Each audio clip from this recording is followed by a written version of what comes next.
Na minha adolescência eu li um livro que me impactou e até hoje exerce influência sobre mim. Em seus passos, o que faria Jesus? A verdade é que se cada cristão entendesse que o plano de Deus é que a imagem de Jesus seja reproduzida em nossas vidas, tudo seria diferente. Se antes de tomarmos qualquer decisão, de qualquer comportamento, nos questionássemos se estamos refletindo Jesus, tudo seria diferente. E no casamento não é diferente. Na nossa conversa de hoje, vamos falar sobre o Senhor Jesus como nosso referencial e modelo para o matrimônio.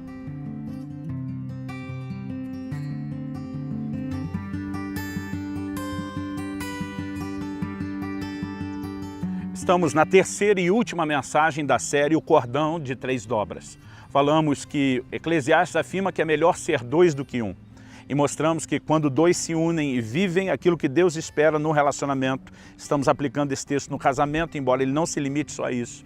Então a frase é melhor ser dois do que um se torna verdadeira, em vez de ficar com o provérbio popular antes só do que mal acompanhado. Agora, melhor do que ser dois é quando nos tornamos três.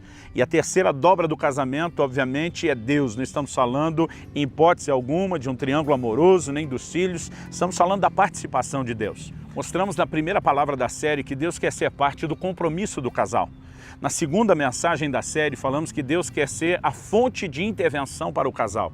E nessa terceira e última palavra da série, Cordão de Três Dobras, eu quero falar a respeito de Jesus como o modelo, como a referência para o casal. Nós precisamos entender que quando questionaram Jesus em Mateus 19 a respeito do divórcio, porque eles disseram por que é que Moisés permitiu dar carta de divórcio. Jesus explica, por causa da dureza do vosso coração. O Senhor Jesus diz, não foi assim desde o princípio. Em outras palavras, ele está dizendo, quando Deus instituiu, estabeleceu o casamento, não havia exceção.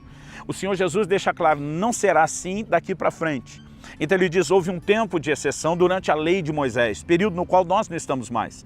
E ele diz que a razão pela qual Moisés deu a exceção do divórcio foi por causa da dureza do coração. Ou seja, o que levou Deus a durante um tempo chegar ao ponto de ter que permitir o divórcio foi a dureza do coração do homem. Isso significa que talvez o maior problema, o maior obstáculo, o maior desafio a ser vencido não é a dificuldade de se relacionar com alguém diferente, é a dureza do nosso próprio coração.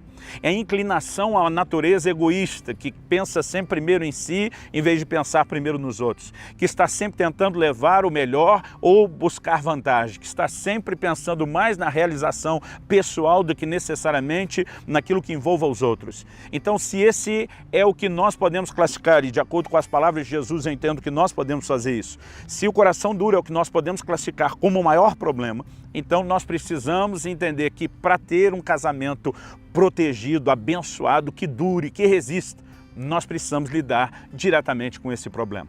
E o que a palavra de Deus tem a dizer a respeito disso? Durante os dias da velha aliança, a lei de Moisés, quando a exceção foi dada, onde o Senhor Jesus reconhece o problema da dureza do coração, também foi liberada uma palavra profética. Em Ezequiel 36, 26, o Senhor diz o seguinte, eu vou arrancar de vocês o coração de pedra e eu darei a vocês um coração de carne. Eu vou colocar dentro de vocês um espírito novo. Nesse momento, uma palavra profética estava sendo liberada muito tempo antes da vinda de Jesus, mostrando que o que Jesus faria quando de fato veio e morreu por nós, não era apenas nos permitir que os nossos pecados fossem perdoados, que a condenação eterna fosse resolvida, mas o Senhor veio para trazer uma mudança de natureza. Sim, em Efésios, no capítulo 2, a palavra de Deus diz que nós éramos, por natureza, filhos da ira.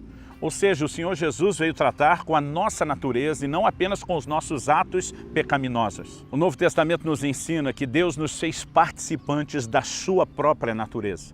Quando a Bíblia fala desse coração de pedra que seria removido, é a velha natureza. Quando fala de um coração de carne, de um espírito novo, está falando do novo nascimento e da nova natureza. Nós precisamos entender que sem essa mudança não é possível viver o casamento, não na sua plenitude, não de acordo com aquilo que Deus idealizou para mim e para você.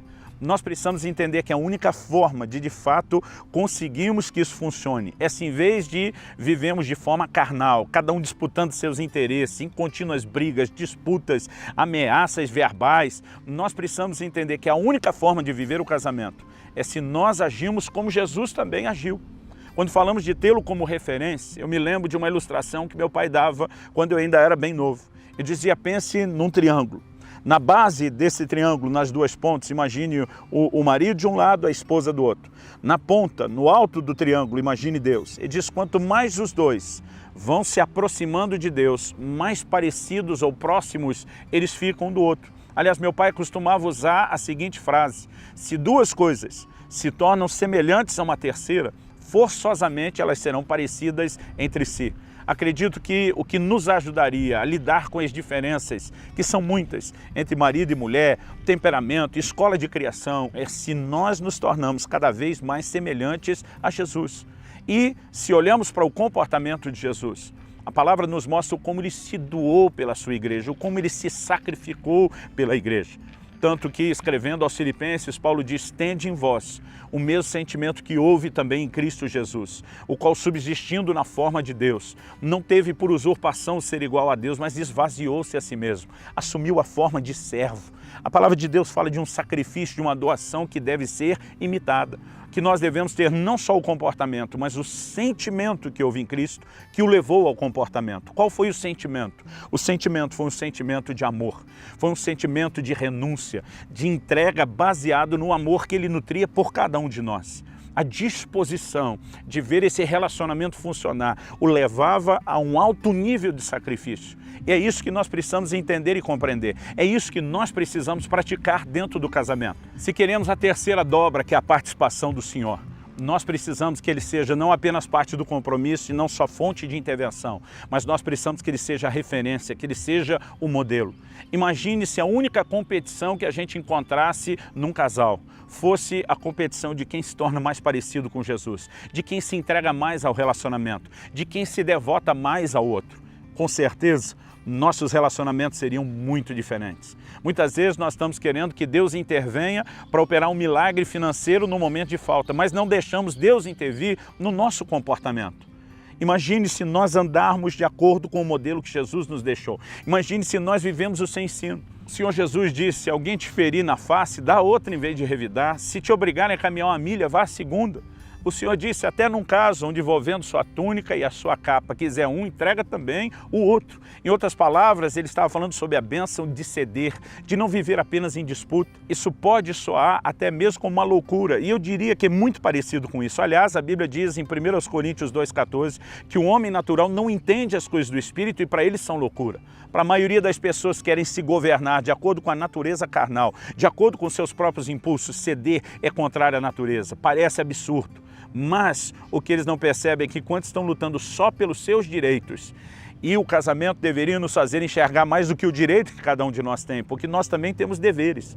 Os meus direitos são os deveres do meu cônjuge, mas os meus deveres são os direitos do meu cônjuge. E quando nós nos concentramos no outro, seguindo o exemplo do Senhor Jesus, isso tem o poder de parar as brigas, tem o poder de parar as disputas, tem o poder de trazer a presença de Deus para um ambiente. Então, se você é daqueles que acredita que não vale a pena, é porque você não reconhece que a palavra de Deus ela deve ser seguida. É porque você tenta com a sua mentalidade e razão ter princípios que se sobrepõem ao do próprio Deus. E aí é muito difícil discutir, até porque eu nunca vi alguém dizendo que reagir ou comportar-se dessa forma no casamento não é o melhor caminho e ter um relacionamento que funcione. Normalmente são as pessoas frustradas que estão falando isso. Quando nós vivemos o modelo de Deus, nós vamos experimentar não apenas o padrão que ele estabeleceu, mas também os resultados que Deus tem para nós. Lá em 1 Coríntios, no capítulo 13, no versículo 4, a Bíblia diz, o amor é paciente, o amor é bondoso, não inveja, não se vangloria,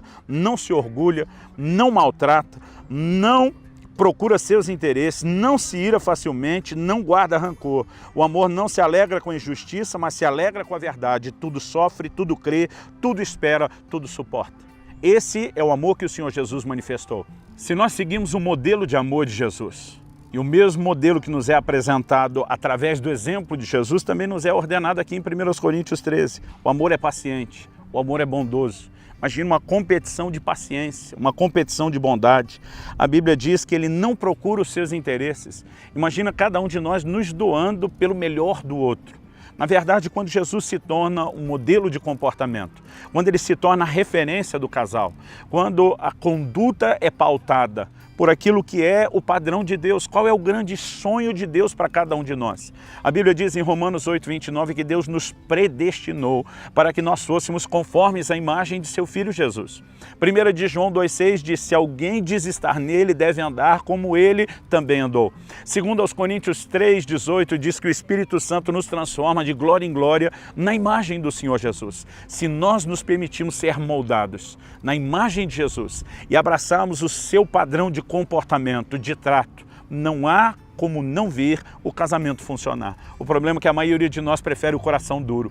O problema é que a maioria de nós opta por não refletir a imagem de Jesus. O problema é que a maioria de nós não se deixa ser transformado em um nível mais profundo. A maioria de nós para só na conversão, sem seguir o caminho do crescimento, da santificação, rumo àquilo que nos aguarda, que é a plenitude de Deus, que é quando alcançamos a estatura do varão perfeito, Cristo Jesus. Faça de Jesus o seu modelo. Faça de Jesus a referência do seu comportamento. Fale com seu cônjuge como Jesus falaria. Haja para com seu cônjuge como Jesus agiria. Traga para dentro do seu relacionamento a imagem de Jesus e certamente você vai viver o melhor de Deus. Essa é parte da terceira dobra, da forma como Deus quer participar. Não apenas no compromisso, não só como fonte de intervenção, mas como referência para cada um de nós. Que o Senhor te abençoe, que Ele abençoe a sua casa.